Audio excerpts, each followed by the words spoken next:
ça a été une belle aventure. Comme je te l'avais dit, après les interacadémiques, on va y aller pour faire quelque chose. Mais les filles ont réussi à décrocher le titre suprême. Mais ça n'a pas été si facile que ça, puisqu'on s'est fait prendre un match de poule par Nantes. Et à partir de là, après notre victoire contre Rouen et Besançon, la compétition a vraiment débuté à partir du quart de finale sur Cabreton, où on a retrouvé toutes les qualités, les vertus bagnéraises dès ce quart de finale. Ouais. Qu'est-ce qui a motivé ces filles à se transcender comme ça? Un peu tout. Le contexte, puisque quand on s'est retrouvé à manger à côté des filles de Cabreton à midi et demi, plusieurs petites réflexions sont parties comme quoi elles allaient se faire les bagnéraises facilement. Donc je crois qu'on a été un peu piqués dans l'orgueil. Les filles ont super bien réagi après une petite sieste réparatrice au camping. Elles sont revenues à 4 heures, motivées comme jamais. Et voilà, 15-0 pour Bagnères, en quart de finale contre Cabreton. Ouais. Et ensuite, il a fallu quand même passer une grosse équipe de Saint-Denis en demi-finale. Ça peut lui être simple. Là. Voilà, donc après, Saint-Denis était le lendemain, c'était programmé le lendemain matin à 10h30. Donc une bonne soirée, un petit coucher de soleil sur la plage de la Seine. On a pris des forces, on a pris des forces où on pouvait les prendre. Une bonne nuit, et puis on s'est retrouvé face à ces filles de Saint-Denis, formidables de courage et de ténacité, qui jouaient beaucoup sur la qualité physique. Match très accroché. On marque sur les dernières actions, on gagne d'un essai, 10-5. Mais également, on n'a rien lâché parce qu'elle nous donnait à peu près 10-15 kg par joueuse, voire 10 cm de plus par joueuse également. Donc il a fallu sortir un très très gros match. Après, comment est-ce que vous avez tous réalisé que vous étiez en finale? Comment ça s'est passé dans les têtes là? La finale, en fait on est parti encore, on s'est isolé, on a mangé sur le site, puis on est parti à 5 minutes à pied, on s'est mis dans un petit parc, bordé par la mer encore.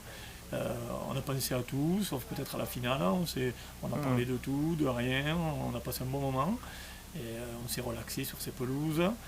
Et puis on est arrivé dans ce stade qui était très chauffé, puisqu'il y avait la finale garçon juste avant nous, entre Narbonne et Versailles. Et voilà, on est arrivé sur le stade avec notre rituel, passage par les vestiaires, l'échauffement où les filles de Cabreton encourageaient très fortement du Staritz, puisqu'on a joué des basques du Staritz. Mais voilà, on a fait ce qu'on avait à faire et on a reproduit exactement ce qu'on savait faire. Et depuis ce quart de finale dont je t'ai parlé. Il n'y avait pas trop de tension chez les filles juste avant ce match? Non, j'ai pas senti, franchement, j'ai senti sereine et sûre de leur force. C'est ce qui a vraiment dégagé sur cette compétition. On sentait que pour nous battre, il fallait qu'en face ça soit très très très fort. Parce qu'elles n'ont rien lâché. Mais quand je dis rien lâché, elles se sont accrochées sur toutes les actions, tous les moments de jeu. Voilà. Ça a fait, je pense, la différence. Les filles du Staritz, elles n'ont pas compris. Elles étaient à leur 28e victoire, 28 matchs, 28 victoires. Elles pensaient dérouler contre Bagnères. Sauf qu'elles n'ont jamais eu le ballon, c'est nous qui avons eu le ballon. Et on est arrivé sur cette finale à mener 20-0. Donc il n'y a pas eu trop de matchs. Et au coup de sifflet final, il y a eu une explosion de joie immense, je suppose. Ah ouais, après c'est les émotions qui gagnent un peu. Les émotions des filles qui n'en revenaient pas d'être championnes de France. Nous, les adultes non plus, on n'en revenait pas trop. On était surtout très très contents pour elles, pour tout ce parcours. Parce que il faut savoir qu'on a commencé avec 4 filles du Stade Bagnérais. Et avec ces 4 filles, on a greffé autour 8 filles qui n'avaient jamais joué au rugby. Elles font de la danse, la majorité sont toutes danseuses. On a une athlète dans l'équipe qui fait beaucoup d'athlétisme et qui est très très forte. On a une gymnaste, on a une handballeuse. Voilà, c'est ça qui est super. Mais comment ça a pris tout ça alors? Dans la cour du collège, on leur a dit, voilà, il en manque une, un jour il en manquait 5, un jour il en manquait 3, après il en manquait 2. Et voilà, bouche à oreille, elles sont venues aux entraînements, elles ont été sérieuses, elles ont bien écouté. Et puis voilà, on a réussi à former l'équipe. Mais elles ont appris très vite alors. Voilà, c'est fou ça. Certaines en 3 mois, d'autres en 6. Et voilà.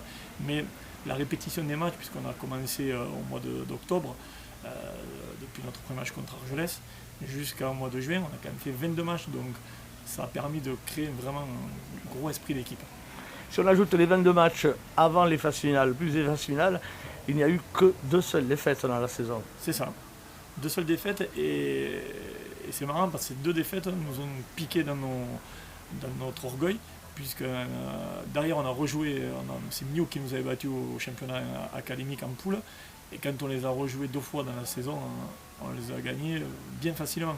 Et les filles ont pris conscience que voilà, qu'il fallait pas leur faire ça, donc ça les a un peu réveillés, secoués, et se sont dit non, on ne peut pas jouer être à 50% sur un terrain de rugby, il faut qu'on y soit à 100%, sinon on ne gagne pas. Voilà. C'est quand même un moment exceptionnel pour vous, pour Christophe Cazot, pour Pierre Moussin, il ne faut pas oublier, Yann Quérol, Audrey Boniface aussi qui a donné un petit coup de main, même un gros coup de main. C'est absolument exceptionnel ce qui vous arrive.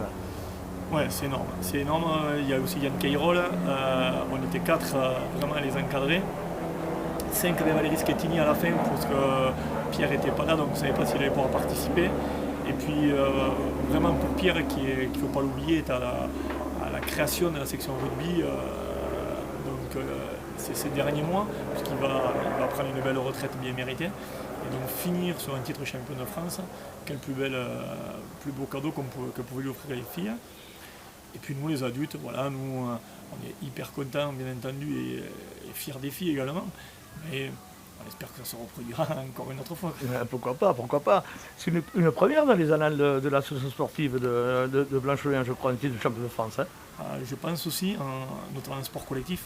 Ouais. Du moins, un sport collectif, c'est très, très rare et très, très dur à obtenir parce que, comme je t'ai expliqué, c'est un peu le parcours du combattant. Hein. Quand on en est à 22 matchs, les filles du Staritz, elles étaient au 28e match. Donc voilà, c'est vraiment... il y a plusieurs étapes à franchir et voilà, il faut toujours finir au premier ou au second. Et donc, il faut vraiment aller se le chercher. Voilà. En tout cas, c'est un titre qui va vous souder, les filles, vous, les coachs, les encadrants, à jamais, quoi. Eh bien oui, je pense. Enfin, je pense que déjà, on a des choses dans notre tête qui seront gravées pour toujours. Et puis voilà, tu le sais très bien, un titre, ça reste un, et ça se fête. Donc on se retrouvera, on l'a dit avec les filles, avec Pierre, avec Liane, avec Audrey et Valérie. Les 1er juin de chaque année, et peut-être qu'on se retrouvera pour partager un petit moment de retrouvailles. Oui, en parlant de fêter entre nous, vous avez bien fêté ça à la Seine le soir? Ah non, le soir on a dû reprendre, on est parti à la plage. Vous n'avez pas eu le temps alors? Ah non, on est reparti se baigner, prendre un bain parce qu'on avait interdit les filles de se baigner dans la mer. Donc on a été quand même leur tremper les pieds avant de partir. On s'est douché, puis on est rentré sagement à la bannière. Et là on a des réceptions aux sportifs, aux récompenses de l'OMS ce soir, mercredi. Le collège, M. Lacaze, le principal, va organiser également une réception. Et je crois aussi que M. le maire a prévu de faire quelque chose. Donc voilà, donc elle va être doublement ou triplement honorée pour ce titre et on aura l'occasion de le fêter à ce moment-là. Oui, il y aura une 3e mi-temps entre vous, les prévu quand même. Ça, nous verrons. Nous verrons et ça, comme on dit, tout ce qui se passe en 3e mi-temps reste en 3e mi-temps.